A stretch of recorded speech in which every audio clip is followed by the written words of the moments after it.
Imagine you're strolling through narrow alleys in a bustling city, and before you is a vibrant, lively marketplace.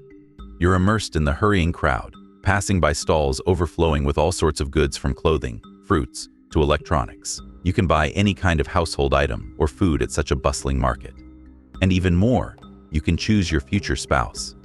Here, finding a bride is no different than picking out a basket of fresh fruit, sometimes even cheaper. For just $9 or $10, you can find a beautiful, gentle wife.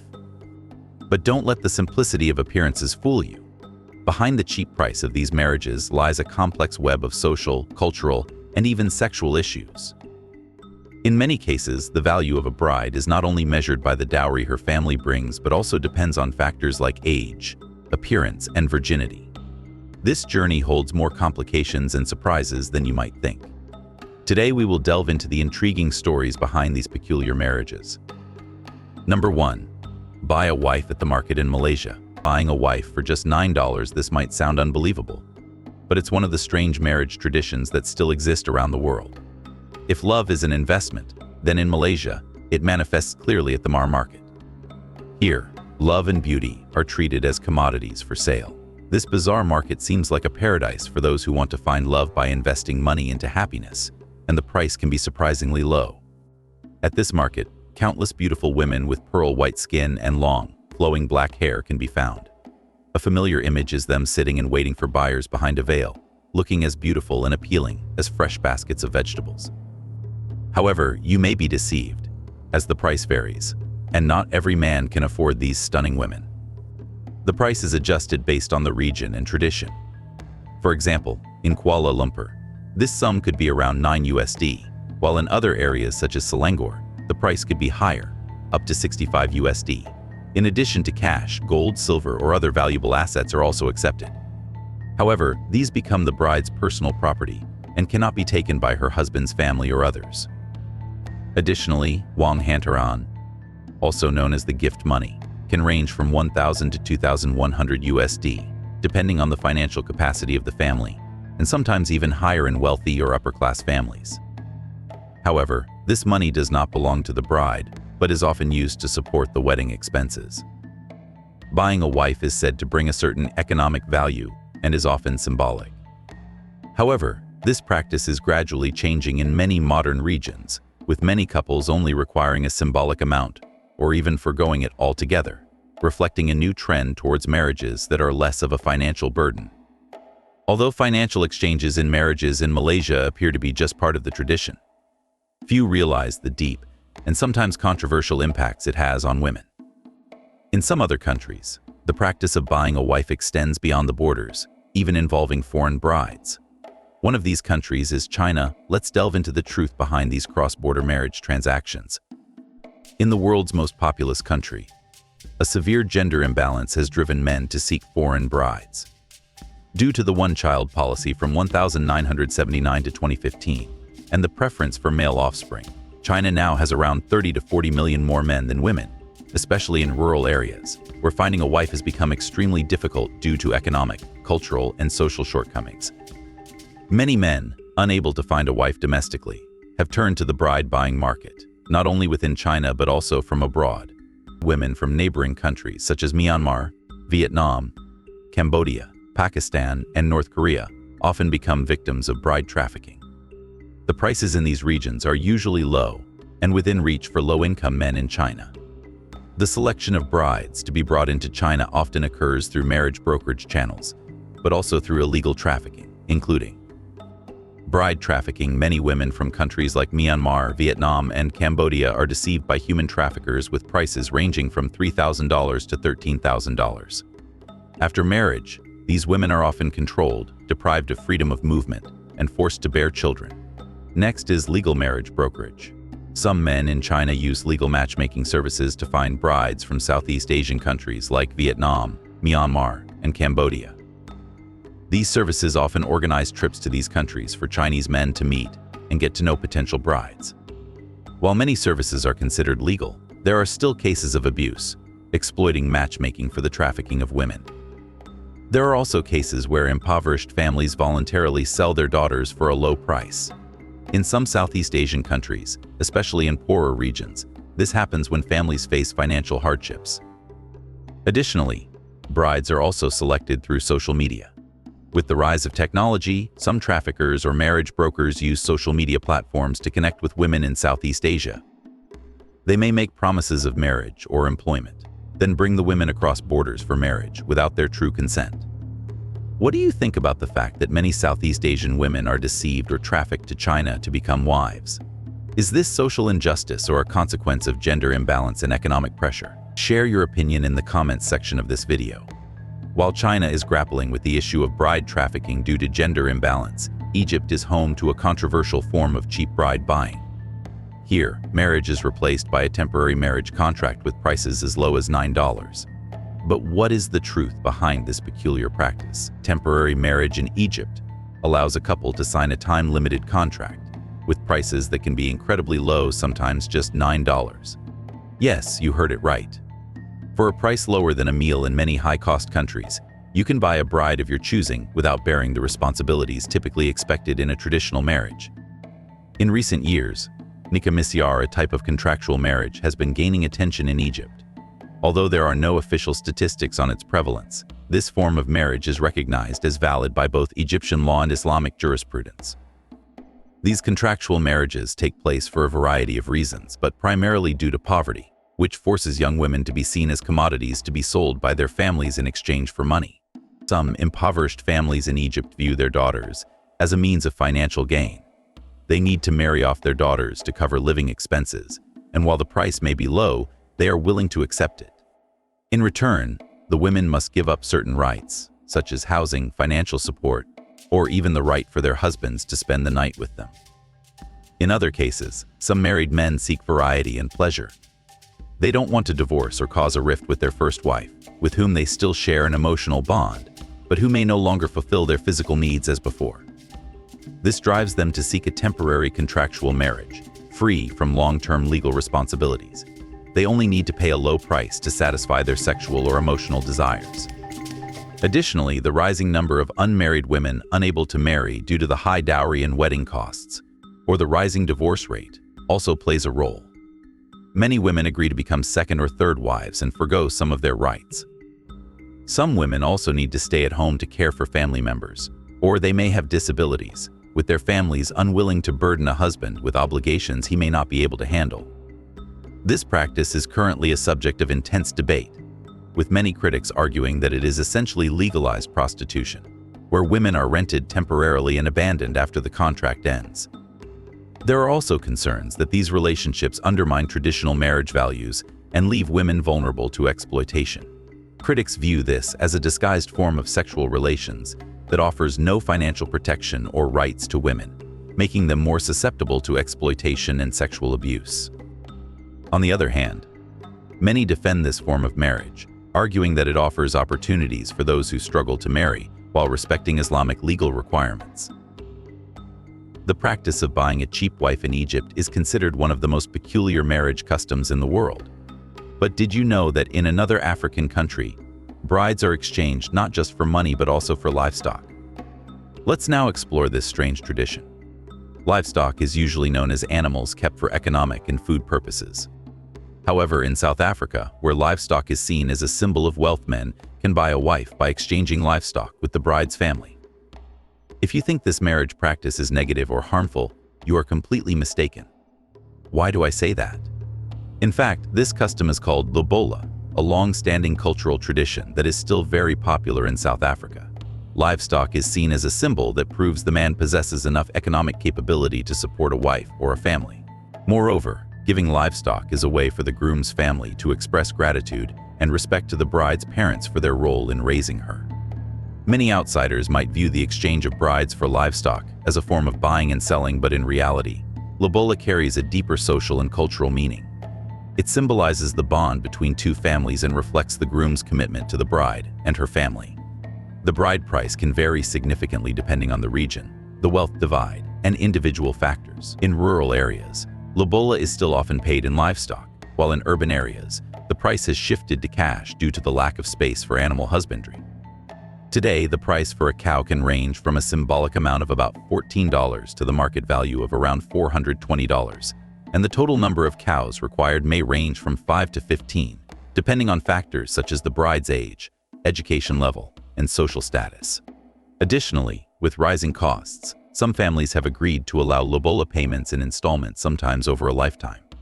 However, others demand full payment up front, which critics say is an expensive abuse of this ancient tradition. While this tradition is widely respected by both men and women in society, it has also sparked controversy. Some outsiders see this custom as a direct cause of the spread of sexually transmitted diseases and HIV. The tradition allows a husband to marry up to 4 wives. The most recent example is South Africa's president, who is currently married to 3 women, having paid lobola for all of them. Many see this as equivalent to having multiple sexual partners simultaneously. However, these exchanges are not the most shocking part. While in South Africa, lobola allows men to obtain wives in exchange for livestock, in Bulgaria, the price of a bride depends on a very specific factor: virginity. This not only reflects cultural values but also directly impacts the bride's price, which can sometimes reach up to $7,500. So what really happens in these transactions, and why does virginity become the determining factor in the value of a young girl? Let's explore further. This strange custom of bride buying appears in the Kaliyeji community in Bulgaria, one of the oldest and most controversial traditions. The Kaliyeji Roma, numbering 18,000 in Bulgaria, are a subgroup of the Roma people but face continuous stigma and exclusion across Europe, making the bride market in Stara Zagora the biggest annual gathering for them. If one were to visit Stara Zagora, Bulgaria, on the first Saturday of Orthodox Christian Lent, they would be surprised to see the entire town bustling with celebration. People gather to dance, drink, eat, and socialize. Behind all the festivities lies an ancient and well-known tradition. Here, teenage girls' heavily made-up crowd, a place locals call the Gypsy Bride Market, mothers proudly accompany their daughters, who have reached the age to successfully comply with societal traditions. One can also see sparkling gold jewelry from afar. On this day, the Kaliyeji engage in a series of complex negotiations to eventually agree on a bride price that leads to marriage. This is one of the few opportunities for young people to mingle with other Kaliyeji and seek potential spouses. The group discourages dating and opposes marriage outside the community. During the event, a couple may spend the equivalent of a week's salary to dress up their young daughter in hopes of attracting a high-paying buyer.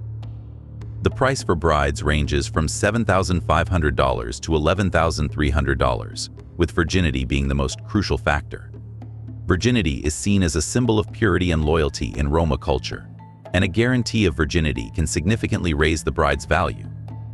If the bride is confirmed to be a virgin, her family can demand a higher price. Conversely, if not, the price may drop sharply, or the groom's family may even reject the deal. It has been reported that if a girl is not a virgin when sold, she is labeled as a prostitute and considered shameful. Kaliyeji women must be virgins when they marry. This is considered extremely important. Ethnologist Velcho Krustev of the Bulgarian Academy of Sciences declared, "The man is not buying a wife, but buying her virginity." According to him, the bride's new family will treat her well because of this payment. The bride's price is determined mainly by her virginity, though other factors come into play as well, such as families typically do not allow their daughters to marry outside the community, and marrying within the group is seen as a way to preserve cultural identity.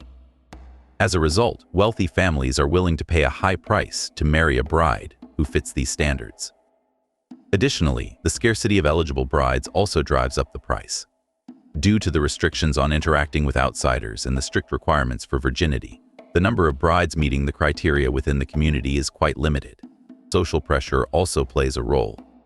Families are willing to pay large sums to assert their status and comply with societal expectations in the community, where marriage is not only a personal matter but also a reflection of the family's pride and reputation. However, despite the high prices, many young girls admit that this market is very frightening. Behind the exchange of virginity for money lie many consequences for women. Did you know that 1 in 5 women in this community is illiterate? This is indeed the case for the Kaliyeji. Traditionally, families marry off their daughters between the ages of 16 and 20. Most girls are also forced to leave school by the 8th grade because families fear they might be kidnapped by suitors. From that point on, they are kept indoors to ensure their virginity remains intact until marriage. Although there is no verified data supporting this view, some argue that this is crucial for maintaining the family's honor, as losing one's virginity before marriage is considered taboo. This leads to widespread illiteracy among women, with 1 in 5 being illiterate. Education is not always prioritized when women are burdened with greater societal expectations. Women, after being bought, are often busy cooking and cleaning. They are known to be unpaid servants to their husbands. Their traditional pot-making business is also under threat from cheaper products available from China. As traditional pot-making becomes less profitable, many have shifted to working on construction sites. Sometimes they are exploited by men, and they have no choice but to obey. While the media has brought this situation to light, the government has yet to take active measures. The persistence of this tradition of marriage within the community and the bride price has sparked controversy regarding women's rights, as they are often treated like commodities for auction. Though some changes have occurred due to technology and social media, this custom remains, reflecting the conservative nature of Kalaji culture. What do you think about the virginity of young girls in the Kalaji community becoming a determining factor in their price at the Bulgarian bride market? Is this a protection of tradition or a restriction of women's personal freedoms and values? Please share your views. From the practice of bride selling in the Kalaji community in Bulgaria, where virginity determines a woman's worth, we can clearly see the profound impact of cultural values on the institution of marriage. But if you think this is an isolated case, not at all. Let's turn to Sudan, where economic disparities are reflected in wedding costs. Can you believe that the price of marriage can vary by tens of thousands of dollars within the same country? In rural areas, weddings may cost as little as $9, while in urban centers, luxurious ceremonies can reach up to $10,000. This stark financial difference not only highlights the economic divide but also reveals the immense societal pressures Sudanese couples face. What causes such a massive gap in wedding expenses? Is it simply the difference in economic conditions, or are there more intriguing cultural and social stories behind these numbers? Let's delve deeper to uncover the hidden dynamics between cheap rural weddings and extravagant urban celebrations. South Sudan, a nation grappling with hyperinflation, currency devaluation, and increasing poverty, is at a crossroads between cultural traditions and economic realities. In impoverished rural areas, weddings tend to be simpler and more communal. Conversely, in larger cities, lavish weddings have become more common, despite high unemployment rates and significant food insecurity. These events often come with enormous costs, funded through personal savings, loans, or, in some cases, embezzled public funds. One striking example is the growing trend of multi-day wedding ceremonies in urban centers like Juba, where families spend a significant portion of their life savings on lavish festivities. In many cases, the costs of these weddings range from 5 million to 20 million South Sudanese pounds. Such expenses can equal several years' income for an average household, placing a considerable financial strain on families, especially those with modest incomes. If these funds were invested in long-term assets like education or small business ventures, they would yield more sustainable benefits for both families and the overall economy. In contrast, in rural areas, extravagant ceremonies are often unnecessary. After paying the bride price, which can be as little as $9 to $35, the groom is allowed to take his bride. For many families in rural regions, marriage is viewed as an escape from poverty, rather than a sacred commitment based on love and responsibility between a couple. This disparity not only reflects the economic gap between regions but also underscores the issue of social inequality in accessing financial opportunities. In rural areas, marriage has become a commercialized transaction with little value, whereas in urban settings, despite widespread poverty, extravagant weddings create significant social and economic consequences. Many low-income families, in an effort to maintain their social status, have taken out high-interest loans, falling into debt traps. This reality leads to long-term financial instability. Moreover, extravagant weddings often provide an opportunity for government officials to embezzle public funds. For instance, many officials finance their weddings using money misappropriated from government projects or state-funded initiatives. These events often become a public display of wealth, masking the misuse of public resources. But if you think the disparity in marriage costs in Sudan is the most shocking issue, think again. In another country, India, the practice of dowries for brides involves even lower, more astonishing amounts, with an average of only $50 to $73 for a typical marriage. Can you believe that such a small sum, equivalent to a few everyday household items, determines the value of a traditional marriage. This practice is still prevalent in India, a country deeply rooted in a mix of ancient traditions and strange customs. In the final part of this video, we will explore the reality behind these low-cost marriages in India. In India, the practice of dowry, where the bride's family gives cash, clothing, and jewelry to the groom's family, still exists, despite being banned for years. This practice continues to thrive, making women vulnerable to domestic violence and even death. In rural areas, the cost of marriage can be shockingly low, sometimes as little as $50 to $73. This reflects the financial difficulties of many families, particularly in poorer communities in states like Odisha and West Bengal, where low incomes make simple weddings a necessity. However, in more developed areas or among higher social classes, dowry costs can skyrocket, especially in states like Kerala and Punjab, where inflation in dowry demands has become common. In many cases, low-cost marriages in India can be seen as a form of cheap bride buying, where dowry and family financial power play a significant role in determining the marriage. However, it is not purely a financial transaction. Cultural and social factors also influence the decision. Women in these marriages often face oppression and a lack of personal freedom, as their lives are dictated by financial and social factors rather than their own will. Some of the significant effects include financial burden on the bride's family. Dowries often require large sums from the bride's family, especially among wealthier or higher status families. Preparing for dowry can lead to years of saving and cost-cutting, with some families even selling assets or taking out loans, leading to debt and a reduced quality of life. Gender inequality. Dowry reinforces gender discrimination, especially in low-income families. Many families view daughters as a financial burden due to the dowry, leading to a preference for sons and contributing to gender-based abortion. Social and economic pressures. In some areas, dowry becomes a factor that worsens economic inequality.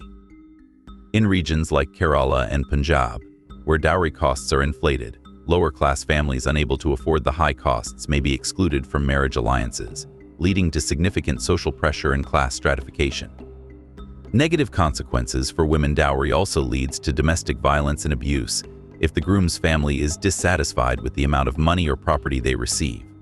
This has resulted in cases of dowry deaths and domestic violence directly linked to dowry disputes. While low-cost marriages in India are not clearly a form of bride buying, they reflect deep-seated gender inequality, economic pressures, and the persistence of outdated customs.